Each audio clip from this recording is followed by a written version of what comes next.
হলো মই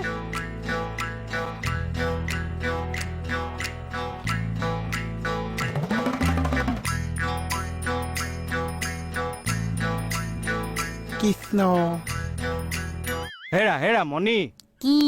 এজন ভকত আহিলে মই বাকী দুজনক নিমন্ত্ৰণ দি আহোঁ ও তাৰ মানে মুখন ভকত হৈহে আহিছে চোৱাচোন নিজে আহি ভকতে পদাৰ্পণ কৰিছে সাক্ষাৎ দামোদৰ কম ভাগ নে মোৰ মোহনো ভকত নেপায় অ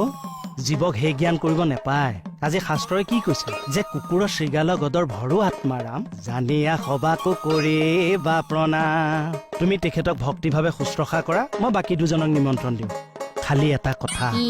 এইজন ভকতক আগতীয়াকে ভাত যে আগবঢ়াইছো নকবা জানাই নহয় ভকতৰ জিভা লকলকাই থাকে ঠাৱনি নেপাবা এই ৰ'বচোন মই গম পাইছো বাৰু আপুনি বাকী ভকতক মাতিবলৈ যায় কিন্তু বজাৰ যে ভিতৰত একো নাই কি খুৱাব উহৰাম ভকতক আহিবলৈ দিয়াচোন বজাৰ হ'ব নহয় কৃষ্ণ হে প্ৰভু এজনে কি কৰিম বুলি ভাবিছে নেজানো আৰু ইফালে ভিতৰত মালৈ পাত এডালো নাই মানে নাজানো আৰু দেই মুঠতে ৰাতিপুৱাৰ পৰা যোৱাই নাটকেই দেখুৱাই আছে নাটক নাটকেই কেৱল ভনীজনীলৈকেহে বেয়া লাগে কিয় কিয় মানে এজনীয়ে ভনী যোৱাৰো যদি এনেকুৱাকৈ মূৰৰ বিকৃতি ঘটি থাকে হেই কি কথা কয় আকৌ কেকেটাই কিয় মূৰৰ বিকৃতি ঘটিব হে প্ৰভু কি লীলা তোমাৰ লুকাই আছা দেখা নেদা ভকতৰ কথা ভাবিহে আছো সাক্ষাৎ ভকতক পালো কোন ভকত আপুনি দেৱী দেৱী অ মই কোৱা নাছিলো অ কেকেটা আপোনাৰ কিবা হ'ল নে কি একো হোৱা নাই এই অভাজনৰ ঘৰত আজি অন্ন এমুঠি খুৱাবলৈ স্থিৰ কৰিছিলো তাকে তিনিজন ভকত লাগে এজনে যেনিবা ভিতৰত পেট পেলাই আছে এজন আপোনাক পালো আৰু এজন হলে কামটো হৈ যাব গতিকে দুপৰীয়া ভাত সাজ মোৰ ঘৰতে আগবঢ়ালো দেৱী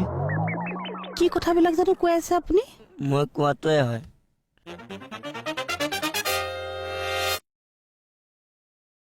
এই বাইলং শুন আমাৰ ঘৰত আজি ভাত আগবঢ়াইছো তিনিজন ভকত লাগে মোৰ মোহন আহিল তোক মই ইয়াতে ক'লো খালি বেয়া নাপাবি আহিবি আপুনি ধেমালি কৰিছে নেকি এয়া সাজ পিন্ধি মই ধেমালি কৰিম কিন্তু মুকুতাৰে তেনেকে কৈ গ'ল যে মূৰৰ বিকৃতি হোৱা বুলি ঈশ্বৰৰ চিন্তা কৰিলে যদি মূৰৰ বিকৃতি হোৱা বুলি ভাবে তই কিন্তু মুখত ভাতটো তথাপিও খাবই লাগিব দেই আহ তোৰ লগতে গৈ মই থানা কাৰোবাৰ এটাক মাতি দিম আহ ইছাম কৃষ্ণ কৃষ্ণ কৃষ্ণ কৃষ্ণ চবতে দেখোন কৃষ্ণ কৃষ্ণ অ উঠোতে কৃষ্ণ বহুতে কৃষ্ণ এফালেও কৃষ্ণ সেইফালেও কৃষ্ণ মুঠতে চবতে কৃষ্ণই কৃষ্ণ ইছাম তলতো কৃষ্ণ ওপৰতো কৃষ্ণ শুতে কৃষ্ণ বহুতে কৃষ্ণ খালি চবতে কৃষ্ণই কৃষ্ণ ইছাম টেক্সি গাড়ী লৈ কৃষ্ণ শ্বিলঙলৈ যে যাম কৃষ্ণ অ শ্বিলঙৰে অকা পকা দীঘলীয়া বাট অ হোটেলতে সোমাই আমি খালো মাংস ভাত অ নেপায় এইবোৰ দুখ লাগিব কি পঢ়িছ এই তুমি মনে মনে থাকাইছে খেৰা এটা কোৱা ঐ শ্বিলঙৰে অকা পকা ঐ মৰা নেপায় ইয়াত এইবোৰ লিখা নাই নহয় কিয় পঢ়িছ দূৰ ধৰিব এই পুথিখন পঢ়া সময়ত তুমি কি কৈ আছা মই মানে পুথিও পঢ়ি আছো লেলগাই গানটো প্ৰেক্টিচ কৰি আছো অ শ্বিলঙৰে অকা অ নেপায় অ নেগায় এয়া তুমি ইয়ালৈ কেলে আহিছা কোনে মাতিছে যা মাংস ভাত ৰেডি কৰা যোৱা মাংস আনা যোৱা পুথি পঢ়ি আছো মাংস অকণ আনিব নোৱাৰিছা মুখ চবক বুজাই কিবা লাভ আছে নেকি যি ক কৈ থাক কৃষ্ণ প্ৰভু দায়দোষ নধৰিবা কৃষ্ণ প্ৰভু দাইদক নধুপাইছে একো নাজানে অ ইছাম ইয়াতো কৃষ্ণ সেইটো ৰুমত কৃষ্ণ মই আপোনাৰ সঁচাকে কিবা হ'ল বুলি ভাবিছিলো অ সেইজন তেনেকুৱাই মোক এনেকে বদনাম এটা উলিয়াব পাৰি সেইটো ভাবি থাকে সেইটো কথা নহয় অ তেনেকে নকব